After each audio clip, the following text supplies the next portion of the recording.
At what age did you find out that you had something going on? And what did you find out you had going on? This is I knew something was weird. I noticed all my friends going through puberty, and it was like a fraught time. And for some reason, I don't know if other kids felt like this, but I remember being like 11 or 12 and being like, I remember praying. I didn't know, we weren't religious. I didn't know how to pray. I was like, please let me go through puberty soon. It was like all I wanted. I don't know if anyone, did you feel like that? Dude, absolutely. Are you kidding me? Really? Okay. I remember specifically praying at the age of 12 to get hair on my balls because I knew that every other kid was getting hair on their balls. I was like, where the fuck is mine? How soon after was your prayer answered? Dude, I was telling somebody on the last episode, my voice hadn't changed when I got my driver's license, dude. Ah, fuck. I used to answer the phone, have people be like, my mom's name was Joan. I used to answer the phone at like 15, 16 years old and have people like, hey, Joan. And I'd be like, it didn't make my voice deeper. I'd be like, it's Douglas. Try being 17 and the lady at the TJ Maxx dressing room won't let you in the men's dressing room side. All right? And you come back to me. Unapologetically. Hands me the woman's side. And I go, I'm a boy. She goes, really? And I go, yeah. She's like, she looked at me. She's like, all right. And just handed it to me. And yeah, so that happened. So when I was like, we had to get physicals. What grade was I in? I must have been like, I was like 15, 16. Somehow I avoided it because up to that point, it's like, all right, it could be late. I think I was like 16. And then they're like, all right, this too. Because she did the physical and she was like searching around and she was like, hold on. She's just like fucking cramming around my ball bag, slapping it around. She makes me lay down and she's like fucking pressing. And then the physical started. Worst moment in my life. And then, then I came and then no. And she's like, so she goes, all right. And then she just writes on a piece of paper, undescended testicle. She hands it to me, like doesn't give any explanation and then sends me back to fucking class. Put that on your vision board. Yeah, what the fuck? So I just had that in my pocket and I didn't know what it meant or what it was. And I went home to my mom and I was like embarrassed to give it to her. Or finally I just like I was like, Mom, I handed a sheet of paper. She's like, what the fuck is this? What is, she thought it was like a prank or something.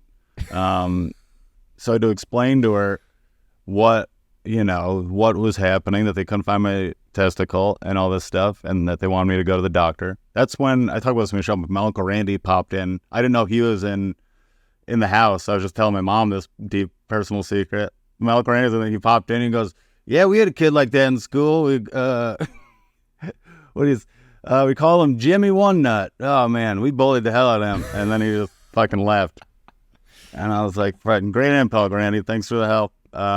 So we went to, it took forever to get my mom to take me to the doctor. We never went to like doctor, dentist. We never did any of that. So finally made an appointment and we went in and the guy, this guy fucking felt my balls up again. And he was like, it's not undescended. It's just really small. I was like, oh, great. Thanks, Doc. Great news. I was like, all right, nothing to worry about. That's it's worse. Too small right? to find. Yeah. At least if it was undescended, there's hope.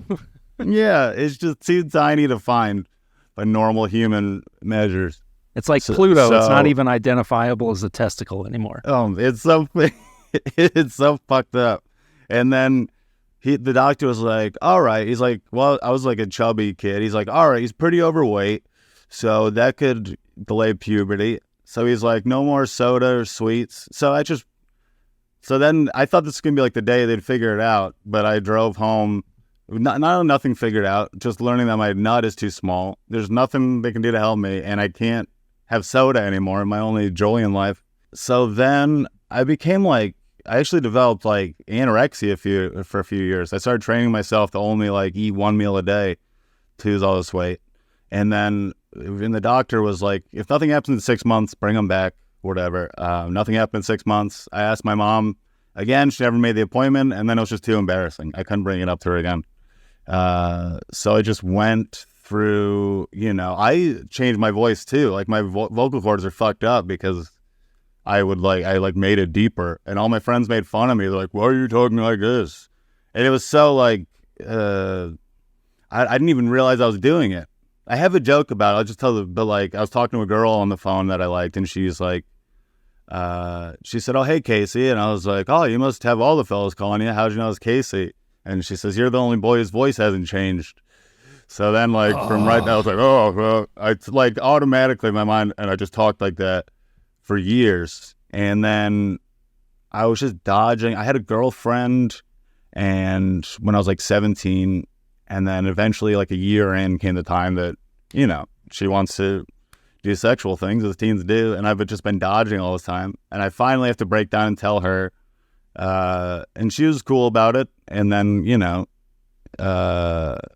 finally, when I was like 20, she was like, "Why don't you go to the doctor about this?" And I was like, I didn't, I was like, my mom never made an appointment. She's like, "You're 20, you can make your own appointment." And it truly never even clicked in my head. I didn't know that I could make my own doctor's appointments. So I finally did, and I went there, and they just said they still couldn't figure out what the problem was. I had a whole list of, you know, stuff I've researched, all these different, like Marfan syndrome, Klinefelter syndrome, that it could be. And the fucking doctor didn't even know what half of them were. I was like, "You're an endocrinologist. Dude, how does it?" I read this in a health book. How do I know more than that? But they couldn't really figure out what it was. They still don't know to this day. They just gave me testosterone to take, and they said I'm going to keep like growing very slightly, probably forever, and whatever. So I started taking the testosterone, started going through puberty, and now. Now here I am. And I was like 21. And then, I remember going back to college and I spoke up in class and everybody turned around like, "What the fuck?" Because my voice was completely different. We were in college. So, yeah. Good Lord. So wait, when you told this girl, this high school girlfriend here, what did you just told her about your testicle situation? Were you worried she was going to be? Because I had a fucking baby. I had a baby dick. I had like child genitals. No pubic hair. And we were we were making out a bunch, and then she was finally like, "Oh, it's time." And I've been like avoiding it all this time. And I was like, "I've got something to tell you." And I just burst out crying. And she's like, "What the fuck?" And then I was just weeping. And I had to tell her that I hadn't gone through puberty yet. And she was like, eventually, she's like, "Can I see it?" And I show her, and she's like, "Oh, it's not that bad." And I was like, which is the greatest thing I'd ever heard of. If someone said that to your dick now, like, it's not that bad, it'd be horrific. But to me, that was like the most incredible thing I'd ever heard. It's that hurts. Yeah, it's brutal. But we used to, we would do, like we had sex, but like I had like a condom and like lube. The condom wouldn't fit. It was like the condom was like fucking this. It was like, oh my God. It was just like a kid who like had to wear a free t-shirt because he lost his clothes. It was just like gigantic down to the ground. Lube. I didn't need lube. I could have fit in. I bet the condom looked like you were like Missy Elliott in that fucking trash bag suit. It really did. It really Super did. Duper Fly video. Oh my God. I'm writing that down for the show. That's good. But yeah, so we did, but it was just like awkward and uncomfortable. I still have that's heartbreaking, dude. A lot of sexual insecurities today, if you can believe it, based on that. But I'm getting better. Fuck. So what's the testicle situation now? There's still one tiny nut. The other one's small, I'd say, but it's not great. But I found it to be it's an advantage at times. My dick covers my balls, so it's hard to like hit me in the balls. That's been really useful. Silver linings. It's not like I don't have the stuff when guys are like, "Oh, my fucking balls are sticking on my fucking leg. I've got to powder it up." I don't have that. So that's good. It's the only thing the people don't realize the bulge is primarily balls. It's like the balls are propping the dick up. So if I've done shows where you have to like be in your underwear and stuff, and I try to stuff a cartoonish amount of socks in, so it looks like I'm being funny on purpose. But I remember one show I did it. I must have done it just right, and I never got hit on more in my life. And I swear to God, after that show, everyone thought I just had a huge hog. And there's nothing like I couldn't do anything about it because everyone would see I was lying. So, my Lord. Well, I'm sure you probably came to realize fairly early on that girls don't really girls aren't really too hung up on your testicles. No, right? it doesn't seem to be a big thing for them. I mean, maybe some they kind of like it, but it's not like it's not a deal breaker for the most part. I've never heard a girl be like, you know, a size queen about nuts. No, dude, no. my boyfriend has the biggest nads. Nads. Oh God, I imagine there's someone who like. I've heard in porn like, I like when your balls slap my clit or whatever, but you know, it doesn't mean you need it. I can slap it, whatever. I get a spatula, I'll slap it.